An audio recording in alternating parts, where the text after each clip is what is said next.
இறையாட்சி எப்போது வரும் என்று பரிசேயர் இயேசுவிடம் கேட்டனர்.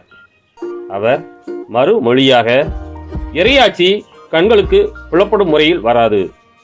இதோ இங்கே அல்லது அதோ அங்கே என சொல்ல முடியாது. ஏனெனில் இறையாட்சி உங்கள் நடுவேயே செயல்படுகிறது என்றார். பின்பு அவர் சீடர்களை நோக்கி கூறியது, ஒரு காலம் வரும், அப்போது மானிட மகனுடைய நாள்களில் ஒன்றையாவது காண நீங்கள் ஆவலாய் இருப்பீர்கள். ஆனால் நீங்கள் காண மாட்டீர்கள். அவர்கள் உங்களிடம் இதோ இங்கே அல்லது அதோ அங்கே என்பார்கள். ஆனால் நீங்கள் போக வேண்டாம், அவர்களை பின்தொடரவும் வேண்டாம். வானத்தில் மின்னல் ஒரு பக்கத்திலிருந்து மறுபக்கம் வரைக்கும் பளிரென மின்னி ஒளிர்வது போல மானிட மகனும் தாம் வரும் நாளில் தோன்றுவார்.